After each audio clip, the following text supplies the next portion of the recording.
While Texas has implemented an executive order banning vaccine mandates, Florida basically already has one when they banned the vaccine passport. A lot of people are wondering why DeSantis didn't come out directly and say no vaccine mandates in our state. I don't think he needs to, considering the existing executive orders. And now we are learning Ron DeSantis is fining a Florida county nearly $4 million for firing unvaccinated workers. Now, there is a question over who is the more authoritarian, the governors who are saying you will not be allowed to discriminate, or the federal government and the Democrats saying you must discriminate. If I have to make a choice, I'm going to err on the side of the people saying you can't discriminate, because that will typically protect more freedoms, though I'm not a fan of either. But this is things are starting to come to blows, as it were. Questions were asked of Jen Psaki about what's going on in Texas, and she says, excuse me, federal government supersedes state government, and we all know it's unquestionable. Okay, I'm being a bit hyperbolic, but that's basically what she said. A lot of people then started saying, I'd like to introduce you to the 10th Amendment. However, I think they're also missing the context of the Supremacy Clause. And so when you have federal law and state law, it's not about who has authority over anybody. It's not about whether or not Texas can issue authority over a business and the federal government can't. It's about the fact that they both can at the same time. So when the federal government says jump and Texas says sit down, they're both pointing the finger at you. There's only one thing you can do. Pick a side.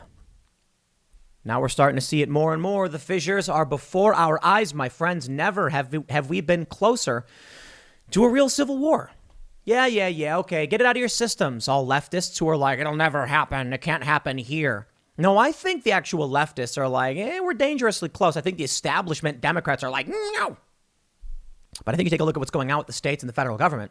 How is a business supposed to choose? Well, American Airlines and Southwest have chosen federal compliance, and they're ignoring Texas state law. But guess who's got the closer reach? Texas state government is going to be handling its jurisdiction. The federal government can't handle this. They can barely handle California. So if you're a business in Texas and the federal government says do it or else, you're like, what do I do? Texas is right there. He's standing over my shoulder. So this should get interesting. In Florida, it's come to large fines. The Post-Millennial reports. On Tuesday, Florida Governor Ron DeSantis announced that Florida's Department of Health is fining Leon County for violating the state's ban on vaccine passports and for firing employees who did not receive COVID-19 vaccination. In a tweet on Tuesday, DeSantis wrote, "No one should lose their job because of COVID shots. We must protect the jobs of Floridians and preserve the ability of Floridians to make their own decisions regarding what shots to take." According to WCTV, the DOH notice of violation states that the county is facing 714 counts for requiring employees to provide proof of vaccination against the coronavirus. An email from DeSantis' office stated that the county also fired 14 employees for not receiving their COVID-19 vaccinations. Quote, it is unacceptable that Leon County violated Florida law, infringed on current and former employees' medical privacy, and fired loyal public servants because of their personal health decisions. Governor DeSantis will continue fighting for Floridians' rights, and the Florida Department of Health will continue to enforce the law. A spokesperson for the governor said in a statement to WCTV on Tuesday, the DOH is able to issue a $5,000 fine per person that is asked to show proof of vaccination under the state's current COVID-19 rules. And this is why so many people want to live in Florida. Boy, would I ever love to live in Florida if it wasn't, a billion degrees. I'll put it that way. I lived in Florida. I lived in Miami, and it's like you get January and February to go outside. So some people like it. I can't do it. I grew up in Chicago. It's hot enough in the summer. It's cold enough in the winter, but you get a good balance. Now we're in West Virginia right now, and I think it's actually fairly great. It gets hot. It's not so bad. It gets cold, but it's not so bad.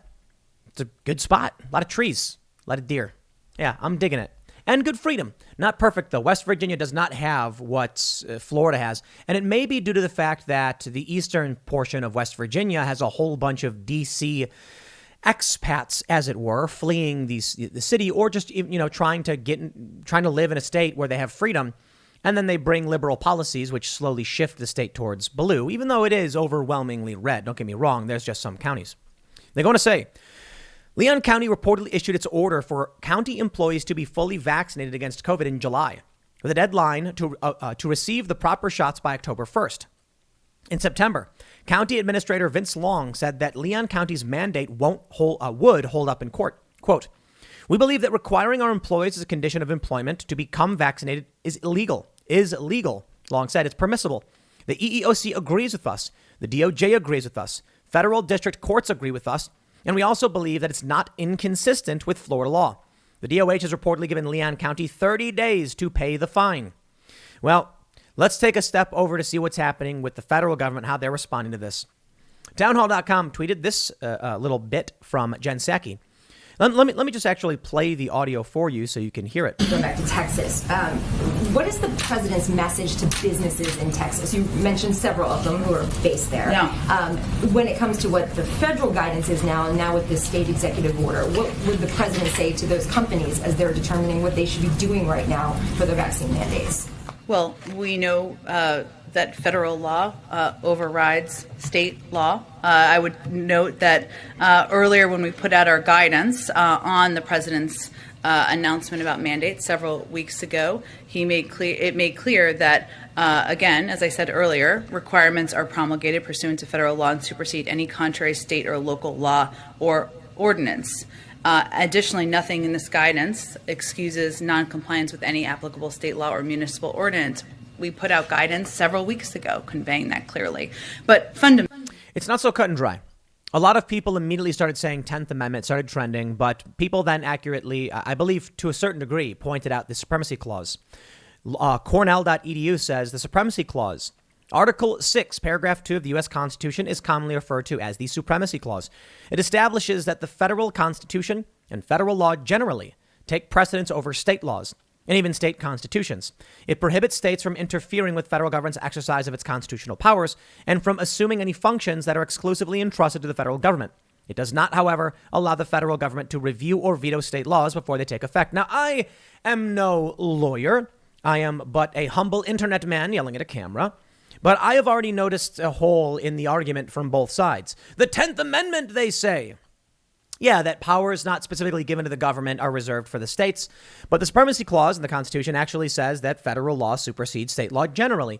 They're missing the point.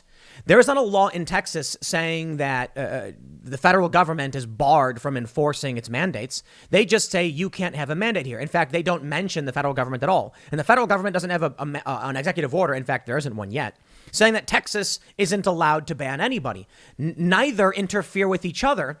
They just interfere with the business owner. Now, the OSHA rule has been filed. It has not yet been implemented. So get it out while you can, Texas and Florida, because sooner or later the feds will come and knocking. But we'll see if they actually have the power to do anything. Like I said, they can't do anything in California with immigration. Why should I assume they'll do anything with COVID in these states? Let's think about what this means. You're a business in Texas. Texas says no mandate. Federal government says mandate. Neither are talking to each other. They're talking to you. Pick a side. Texas, federal government. Now, what that ultimately leads to, I don't know. What can the feds do? They're going to send in the National Guard? Maybe, but maybe that's part of an era long since past. I mean, yeah, the Army, I think it was it the Army used to desegregate schools? I'm sorry. Yeah, to desegregate schools. When, I think it was the Army. When civil rights passed, they said, we're going to go in and we're going to enforce this. What will happen today with the hyperpolarization and the sentiment among many individuals about what's currently going on in this country? What will happen if the feds try going in and enforcing vaccination mandates? You're not talking about telling people to sit next to each other in a classroom. You're talking about telling people to be injected with a medication that they are choosing not to take. If you think this is remotely the same, not every issue is going to be the same. So Texas is going to drop the hammer. Same as Florida. Florida's like, we don't care. You're in our state. You follow our rules. You got a governor issuing his executive order and a president issuing a press conference. No actual executive order has even been implemented, but it's amazing because people are still falling in line. What happens?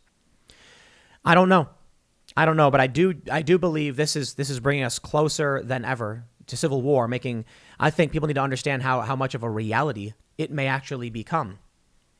You see, it may come down, when it came to the first Civil War, which was not as people understand it, a civil war, right? We call it the American Civil War, but it was something different. I don't know what you'd call it. I guess you could technically call it a civil war, but typically civil wars are regarded as factions fighting over control of a government, meaning you have two parties and then they start fighting each other and there's a revolution and then one side takes over. You get a civil war, right?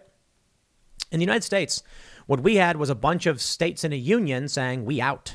And the other states in the union being like, yo, we sacrificed blood and treasure for you. You can't just leave. You owe us a debt. And then fighting happened. But there was a strong moral issue.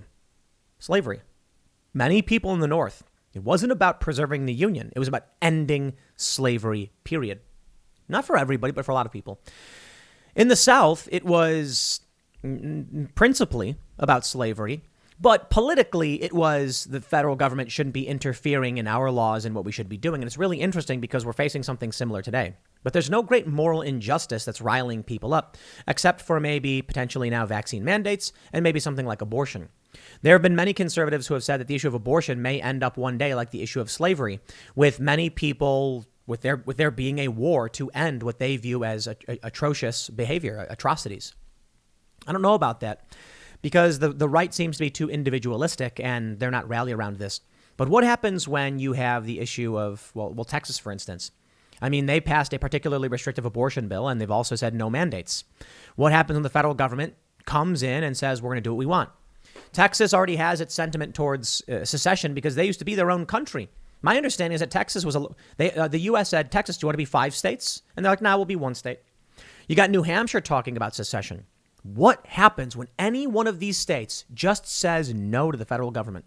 I mean, California's already done it, but California wants to exert their authority over everybody else. So they have no interest in leaving, unless, of course, Donald Trump were to win. Yeah, we also what happened with the Boston Globe story and John Podesta. But what happens if Texas says we out?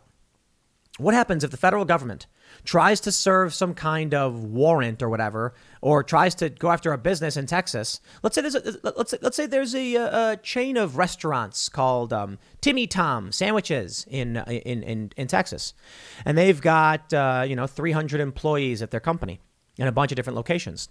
The federal government says do it or else, and Timmy Tom says we don't operate any stores outside of Texas.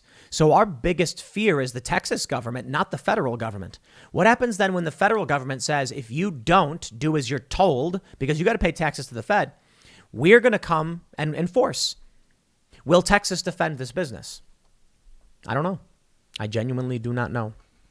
I can tell you, though, I think the vaccine mandates have gone too far, and it's going to result in a lot of crises. Notably, we got this story. Man's kidney transplant canceled because donor wasn't vaccinated. I mean, you're going to let the guy die? Yikes, man.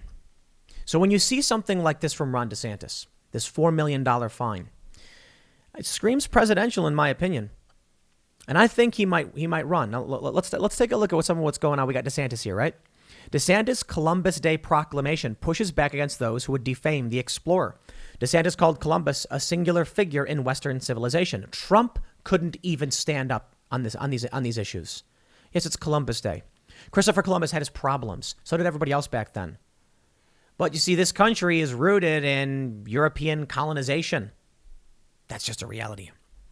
You can't erase the history of it. And I think for a lot of us, we take a look at the world. We take pride in our successes and our exploration. It doesn't mean we ignore other cultures and their stories. But they want to get rid of Columbus Day and make it Indigenous Peoples Day. Where was Donald Trump to come out and say, I stand by our values, our culture, and our traditions?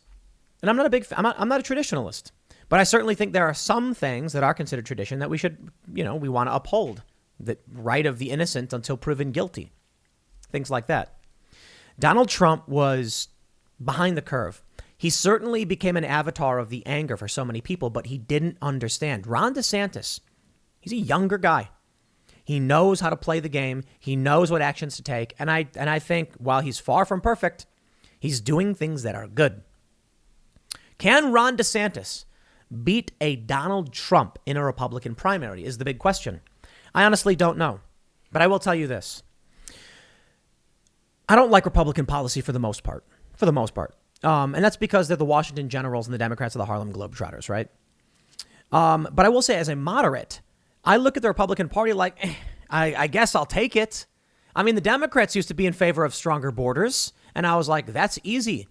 You know, Bernie Sanders, open borders is a Koch brothers proposal. Said that in 2015. Where you at, Bernie? Now he's like, moratorium on deportations. Yeah, okay. The Republican Party today, at least with Ron DeSantis, I'll take what I can get. Now, there are some issues. I don't want to vote pro-life. And it's interesting, right? Because it's a very serious moral conundrum. But I have a unique, relatively unique, I guess, libertarian position on the issue. I generally agree with conservatives. Life begins at conception. I think it's a political lie to assert otherwise. But I also don't like the idea of the state being able to tell a person when their body should be given to another person. Now, a lot of people have said, but there's the exemptions for, force and incest and things like that. And I'm like, I don't see that as an excuse. A reasonable excuse if your argument is life begins at conception. But that doesn't change the fact that there are many laws that don't allow women the choice should they have been forced into a circumstance. And then we run into the problem of abuse of the system, which means I'm just ultimately like, yo, I don't have the answers to this. I'm going to err on the side of the individual making a choice between them and their medical provider because I don't know. And there are bad people, and I don't know how you solve for that. It is very, very difficult. But the fact remains, with the left going full pro-abortion, I'm just like, I ain't never going to vote for that. So what do I do? It's remarkable. I love the arguments. Is Tim Pool right-wing, a conservative? I'm like, not really. But he hates universal health care. Universal health care isn't even a liberal position. It's a leftist position. I am 100% pro-public option, meaning universal basic health care with private subsidized. So you as an individual have a right to choose a private entity. And yes, we need to peel back tons of the regulations on that. That way, and then for those that, break their arm or get sick and go to the hospital. But they love to mischaracterize my position and say Tim opposes, universal health care. No, there's an argument about what the policy actually is. When Bernie Sanders comes out and says, we're going to ban all private health care. Nobody does that. Nobody in the world does that. That's insane. And then you see what they're doing with vaccine by race. Sorry, I'm not playing that game. And for that, I'm right wing. You people are insane. Take this one to put on Wikipedia. The people arguing, Tim Pool often says he supports these things, but then argues against the liberals. No, I don't. I argue against the leftists and the despots and the authoritarians. And I think Mitch McConnell and Lindsey Graham are feckless and they do nothing. Nothing. Getting judges put in place. Come on, they're not even doing anything. Republicans had power. They did nothing. Over the past several years, the cultural institutions have been controlled by the left, and the Democrats in the House have been doing tons of unethical things. None of that is policy related. But if you oppose the Democrats, you're right wing. Shut up. Ron DeSantis, what has he got going for him? Supporting America? That's not right wing. Sorry, you're lunatics. If my choice is as a moderate libertarian liberal type to choose the people who say America sucks and to burn it down and to choose the conservative who says, I think this country is pretty good, who am I supposed to choose? I think it's fairly obvious, right? Anyway, I digress. Donald Trump. I don't like Donald Trump. I've never been a fan of his character. I've been critical of his behavior, his foreign policy. I'm not confident Ron DeSantis would be good on foreign policy either. And that to me is one of the biggest issues. You want to take a look at my stance on foreign policy? Sure does line up with where the left has been for the past decade. But Donald Trump pushed back against the establishment, and I did not vote for him in 2016. In 2020, I saw his agenda and I went through it. School choice is big. Banning critical race theory is big. You know what? I'll take what I can get. Ron DeSantis, I think, is better. I don't know if he's going to be anything better than the traditional Republican Party, so I don't know if I want to vote for him. You know who I'm a much bigger fan of? Dave Smith and the Mises Caucus. Way bigger fans. Why? Because they're just leave me alone type people. And that's the biggest issue for me is leave me alone. Let people live their lives. Let them be free. Yes, we need regulations. Yes, we do have laws to prevent crime and things like that. But I'll tell you this.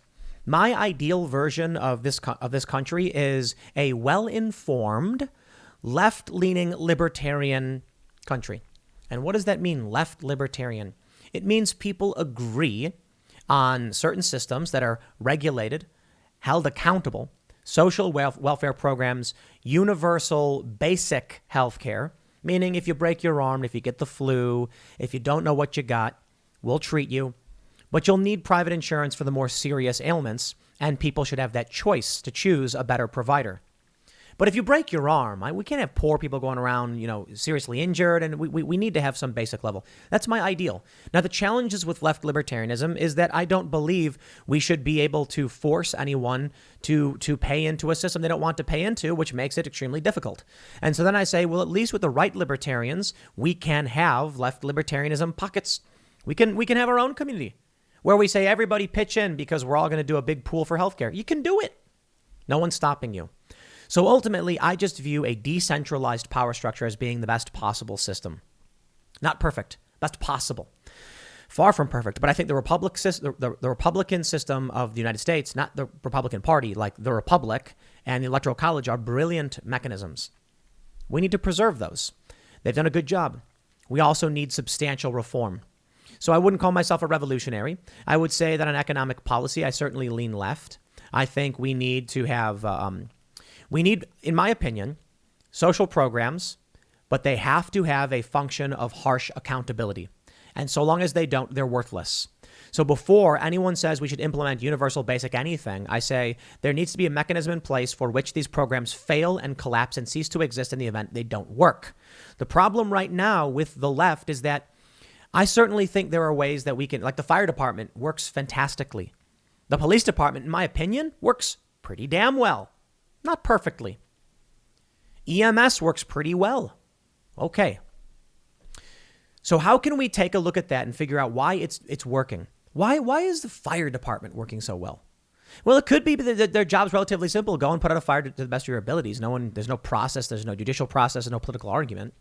There are budget constraints and things like that.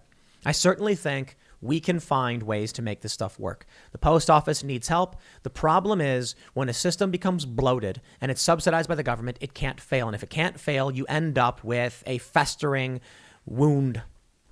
So these are my political positions.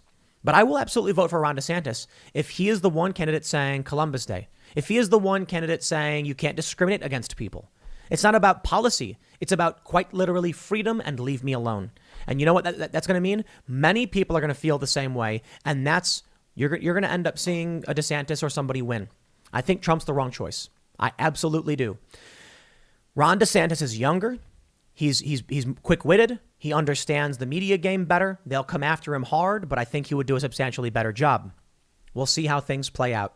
As for the Republican Party in Congress, yeah, I think it's very unlikely I vote for these people. I gave the Republicans a chance with Trump in 2020 because I'm like, so there's got to be opposition to the psychopathy of the Democratic Party. But I'm not a fan of it. And I don't like the idea of voting against another party. Donald Trump, I did like. His agenda, I did like. And I said, you know what? I'll take it, especially if the alternative is Biden. Moving forward, I don't know, man. I really don't. I don't want the Democrats to hold power. They're burning everything to the ground. And the Republican Party, just the Washington Generals, they're going to fumble about and fall on their butts and go, whoops.